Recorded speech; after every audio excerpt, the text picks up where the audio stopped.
हर साल हज़ारों cloud kitchens खुलते हैं इंडिया में, लेकिन क्या आपको पता है उसमें से 70% 18 मंथ्स के अंदर ही बंद हो जाते हैं। हाय, मेरा नाम है आदर्श मंगराज। आप देख रहे हैं शेषेट किचन्स कंसल्टिंग।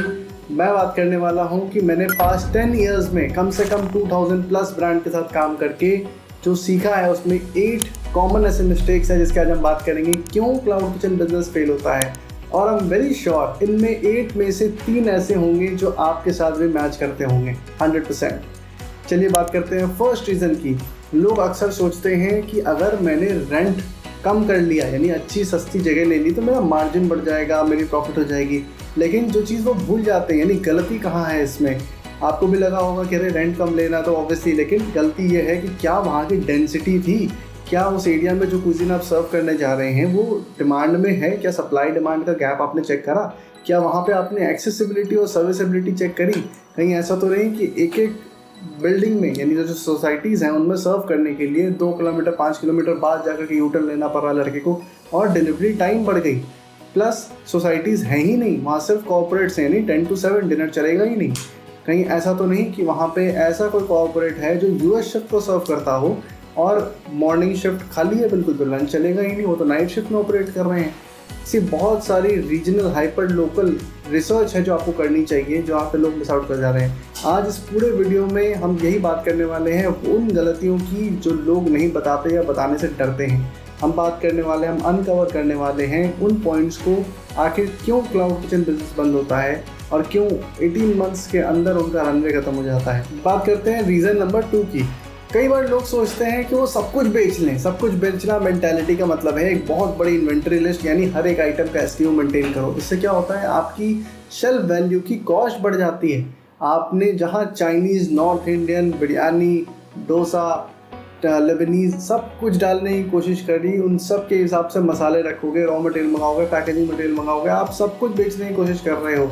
यहाँ पे आपका जो शेल्फ वैल्यू पे पैसा फंस गया, वही आपका कैपिटल था जो आपके रनवे को सपोर्ट करता है। आपने जो सारा पैसा फंसा दिया एसक्यू में। ये एक बहुत कॉमन और बहुत बड़ी मिस्टेक है जो लोग अक्सर करते हैं। सब कुछ आप मेन्यू को फोकस रखो। सोल्यूशन क्या है इसका कि फोकस रखो, यानी एक चीज़ पे कमांड करो, उसमें एक्सपर्टीज हासिल कर लो। एक कोई कुजीन पकड़ो, उसके बारे में पहले उसकी स्केल करो, सेल आ जाए, कस्टमर अटेंशन आ रही है, फिर दूसरे पे फोकस करो। क्यों? क्योंकि आपके पास कैश फ्लो है, आपको उसकी ऑप्टिमाइजेशन हो चुकी है, राइट। तो सबसे पहले एक पे फोकस करो, फिर स्केल करने की कोशिश करो। सब कुछ मत बेचो एक ही ब्रांड पे। एक ही ब्रांड पे सब कुछ बेचने में क्या मतलब है, कस्टमर का कन्वर्जन नहीं आता, कस्टमर का ट्रस्ट नहीं आता। कस्टमर को लगता है कि अरे ये तो पिज़्ज़ा आउटलेट है, ये बिरयानी कैसे बना सकते हैं, अच्छा ये तो बिरयानी आउटलेट है, ये रोल अच्छी देते होंगे, राइट। सब कुछ मत बेचो। रीज़न नंबर 3, और ये बहुत बड़ा रीज़न हो सकता है, शायद आप भी कोरिलेट कर पाएँ, कि लोग अक्सर अपना इनकम स्ट्रीम नहीं खोलते। लोग लिमिटेड हो जाते हैं, डिपेंडेंट हो जाते हैं। जैसे कि मैं बात करता हूँ, कई बार लोग बोलते हैं स्विगी और जोमेटो पे बहुत कमीशन हाई है, बहुत कंपटीशन है, मैं कैसे सर्वाइव करूँगा। लेकिन इनको इग्नोर करना भी उतनी ही बड़ी गलती है। अच्छा, दूसरी इंपॉर्टेंट चीज़, लोग, जब मैं इनकम स्ट्रीम की बात करता हूँ तो लोग कई बार बोलते हैं नहीं मैं जोमेटो पे करूँगा, जोमेटो पे क्राउड अच्छी है, मैं स्विगी पे नहीं आऊँगा। और कुछ लोग बोलते हैं मैं स्विगी पे आऊँगा क्योंकि स्विगी की टिकट साइज़ ना मेरे टिकट साइज़ के साथ लाइन होती है, उसके ऑर्डर वॉल्यूम ज़्यादा है, उसका राइडर जल्दी आता है। मतलब पर्सनल प्रेफरेंस के कारण लोग उस पर अक्सर प्रेफर कर देते हैं। लेकिन ये बहुत बड़ी गलती है। आपका कस्टमर बेस आपको खुद भी नहीं पता है, यकीन मानिए आपको खुद नहीं पता है कहाँ से आएगा, कैसे इन्फ्लुएंस हो रहा है, अनलेस आप इन एक एक डेटा पैरामीटर्स को ट्रैक करते हैं, मेजर करते हैं, एक्सपेरिमेंट करते हैं, तब तक आपको खुद नहीं पता है। इसका सिंपल सोल्यूशन है, आपको अपनी ओमनी प्रेजेंस रखनी है। आपका ब्रांड हर जगह होना चाहिए जहां वो पॉसिबली डिस्कवर हो सके। मतलब गूगल माई बिजनेस पे रहिए, इंस्टाग्राम, फेसबुक, आप अपने गूगल की अपनी वेबसाइट बना करके ब्लॉग्स लिख सकते हैं, वहाँ पे अपनी एसईओ कर सकते हैं। स्विगी और जोमेटो तो ऑब्वियस है, मतलब इनको बोलने की ज़रूरत भी नहीं है मुझे, लेकिन स्विगी और जोमेटो तो मेजर सेल्स प्लेटफॉर्म है आपके फूड इंडस्ट्री के बिजनेस में। और इसके साथ साथ टॉइंग, मैजिक पिन, रैपिडो की ओनली। अगर आपके लोकल एरिया में अगर कोई और प्लेटफॉर्म, कोई और ऐप काम करता है जो वहाँ सक्सेसफुल है, उस पर भी ज़रूर आइए। किसी भी प्लेटफॉर्म को इग्नोर मत कीजिए। जितने ज़्यादा प्लेटफॉर्म पे आप आएंगे उतना आपके कस्टमर के लिए ईजी हो जाएगा आपको ढूंढना यानी जो दिखता है वो बिकता है। सिंपल है। आप अगर दिखेंगे ज़्यादा प्लेटफॉर्म्स पे तो आप सेल भी ज़्यादा प्लेटफॉर्म्स पे होंगे। अल्टीमेटली आपके लिए बेनिफिशियल होने वाला है। राइट। फोर्थ बहुत कॉमन और बहुत बड़ा मेजर रीजन है, कई बार लोग अपने किचन लेआउट को डिज़ाइन ही नहीं करते, प्लान ही नहीं करते। जब वो किचन बनाने जाते हैं तो वो अपनी स्पेस के हिसाब से जो चीज़ जहाँ सेट हो जाती है या उनको कन्वीनियंट लगता है वहाँ रख देते हैं। अब इसमें सबसे बड़ी प्रॉब्लम क्या है, ये आपका जब भी रश आवर होगा आप देखोगे आपके लड़के बिल्कुल इधर उधर भाग रहे होंगे, ढूंढ रहे होंगे चीज़ें, और प्लस एक दूसरे से टकरा रहे होंगे, सबसे बड़ी चीज़। अच्छा, दूसरी इसमें बड़ी प्रॉब्लम क्या होती है, कई बार स्पिलेज, हैंडलिंग और कई मतलब बहुत ज़्यादा टाइम आपका ढूंढने में, हैंडलिंग में, चीज़ों को इधर से उधर करने में। अगर खाना इधर बन रहा है और प्लेट निकालने के लिए उसको 10 कदम बाहर जाना पड़ रहा है तो वो 10 कदम वापस भी तो आ रहा है। आप सोच रहे हो कि अरे 2 सेकंड लगता है, लेकिन ये 2 सेकंड उसको 50 ऑर्डर निकालने दिन में, तो वो 50 बार आपका लड़का अगर आ रहा है और जा रहा है, इसका मतलब आप eventually extra man power hire करोगे उसकी हेल्प करने के लिए, क्योंकि आपका शेफ एग्जॉस्ट हो जाएगा। अब आपको सिर्फ किचन लेआउट के डिज़ाइन पे काम करना था और आपने अपने मैन पावर की कॉस्ट बचा सकते थे। आपके एक्स्ट्रा हायरिंग आपकी कस्टमर फ्रंट पे होती, ना कि इंटरनल हेल्पिंग में होती, और इंटरनल स्ट्रक्चर को आप बेटर किचन डिज़ाइन से ऑप्टिमाइज कर सकते हो, राइट। कई बारी आप देखोगे इस कारण से आपका किचन का प्रिपरेशन टाइम बढ़ जाता है, आपकी कस्टमर की सेटिस्फेक्शन गिरेगी ऑब्वियसली, क्योंकि टाइम जितना डिले होगा कस्टमर आपका उतना ही फ्रस्ट्रेट होगा, इरिटेट होगा, इम्पेशेंट हो जाएगा, राइट। कोई भी आपके यहाँ जो आया है खाने क्लाउड किचन से जो ऑर्डर कर रहा है, इंटेंट बेस्ड परचेज, यानी उनको भूख लगी है, उनको खाना चाहिए जल्दी।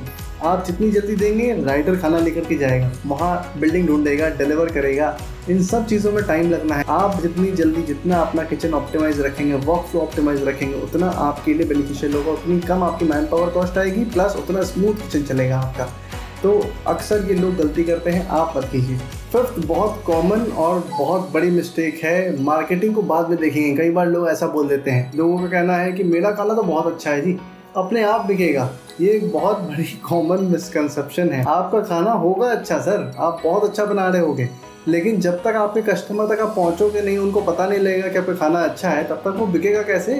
यानी कि लोग अक्सर बोलते हैं कि पहले किचन स्टार्ट करते हैं, ब्रांडिंग अच्छी कर लेते हैं और मार्केटिंग में खर्च ही नहीं करते, इन्फ्लुएंसर मार्केटिंग नहीं करते, लोग ऐड नहीं चलाते, या लोग जनरल सोशल मीडिया मैनेजमेंट भी नहीं करवाते कि मैं सोशल मीडिया पे एक्टिव रहूं, बिहाइंड द सीन्स की बात करूं, या मैं इन जनरल लोगों को एटलीस्ट बताऊं तो कि मेरी ब्रांड है, मैं ये कुछ सर्व करता। लोग सोचते हैं मैंने स्विगी पे आ गया, मैं जोमेटो पे आ गया, मैंने अपनी वेबसाइट बना ली और सब कुछ अपने आप लोगों को पता लग जाएगा कि ऐसा XYZ नाम का कोई ब्रांड खुला है और लोग अपने आप ही मेरे प्लेटफॉर्म पे आकर के ऑर्डर करने लग जाएंगे। ऑब्वियसली ऐसा नहीं होता, नहीं ऐसा होगा भी नहीं।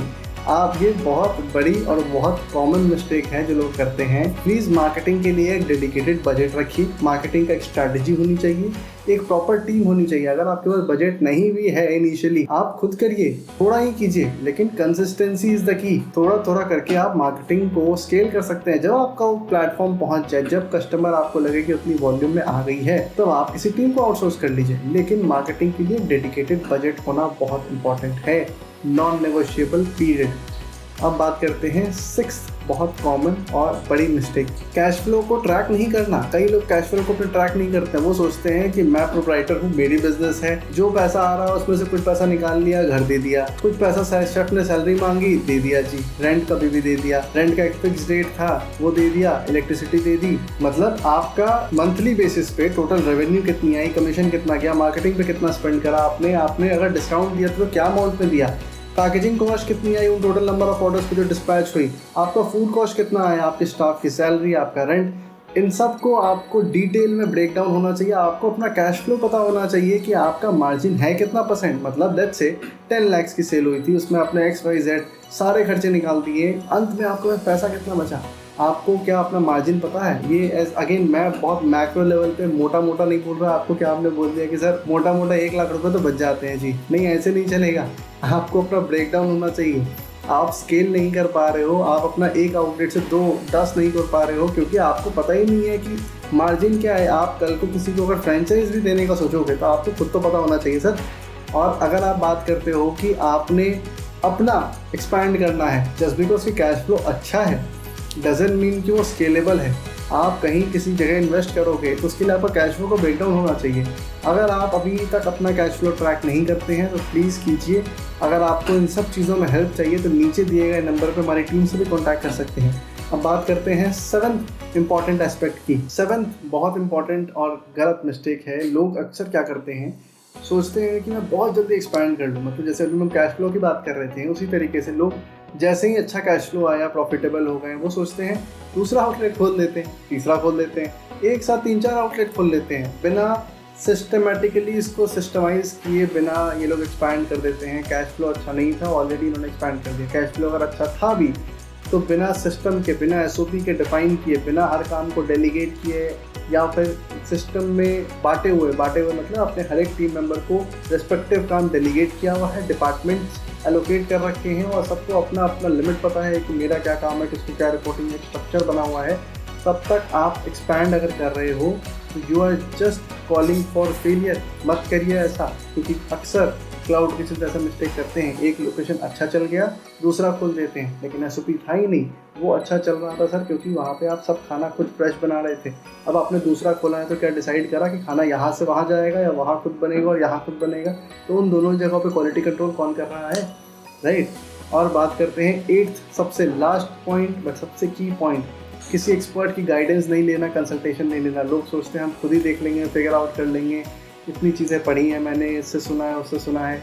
लेकिन आप हर चीज़ को खुद नहीं ट्रीट कर सकते। आप जाते हो डॉक्टर के पास मेडिसिन लिखने, क्या मेडिसिन अवेलेबल नहीं थे प्लेटफॉर्म्स पे खरीदने के लिए? क्या गूगल मेडिसिन के रिसर्च के लिए अवेलेबल नहीं था? लेकिन आप गूगल से टू एन एक्सटेंट ही रिसर्च कर सकते हो। उसी तरीके से एक्सपर्ट कंसल्टेशन के लिए आपको किसी एक्सपर्ट कंसल्टेशन लेनी ही चाहिए। हर चीज़ जो यूट्यूब पे पड़ी है, जो इंस्टाग्राम पे या जो वेबसाइट्स पे है, वो सारी बात आपके केस में कैसे फिट होंगी ये समझना इंपॉर्टेंट है। जैसे आज मैंने आपको 8 पॉइंट बताएं, अब इन 8 पॉइंट्स में से हो सकता है आपके केस में मैच करता हो 5 पॉइंट, हो सकता है 6, हो सकता है 2 ही मैच करता हो, या हो सकता है 1 ही पॉइंट मैच करता हो। लेकिन इसका सोल्यूशन आपके लिए टेलर मेड कैसे होगा? हर इंसान जो डॉक्टर के पास जाता है खांसी की दवाई लेने, क्या उसको सेम टाइप की खांसी होती है? कुछ लोगों को टीबी भी होती है, कुछ लोगों को टाइफाइड भी होता है, हो सकता है उनको खांसी रिलेटेड कुछ और बीमारी हो। उसी तरीके से अगर आपको एक पॉइंट मैच किया तो आपको सोल्यूशन किसी एक्सपर्ट से लेनी चाहिए। अगर इनमें से एक भी पॉइंट में आपको ऐसा लगा या मल्टीपल पॉइंट्स में, तो आप नीचे दिए गए नंबर पे कॉल करके हमारी टीम से आज ही कनेक्ट कर सकते हैं, सोल्यूशन ले सकते हैं अपने उस पर्टिकुलर प्रॉब्लम का जिसका सोल्यूशन आपके पास अभी नहीं है, आप नहीं कर पा रहे हैं और आपको इमीडिएटली अपने बिजनेस को बचाने के लिए करना चाहिए। अगर आप एक क्लाउड किचन ओनर हैं तो मेरे इन 8 पॉइंट्स को नोट कीजिए, चेक कीजिए और ज़रूर क्रॉस चेक कीजिए कि कहीं आप इनमें से कोई एक गलती तो नहीं कर रहे हैं, कहीं आप उन 70% में तो नहीं आने वाले हैं। I wish you all the best. मेरी टीम अवेलेबल है आपकी हेल्प के लिए। अगर वीडियो पसंद आया हो तो इसे लाइक करें। आपका कोई भी कलीग, फैमिली या फ्रेंड अगर क्लाउड किचन बिजनेस में है उसको ये वीडियो ज़रूर भेजिए। और आपको ये वीडियो कैसा लगा नीचे कमेंट सेक्शन में मेंशन करना ना भूलें। चैनल को सब्सक्राइब करें। मिलते हैं नेक्स्ट वीडियो में। Bye bye.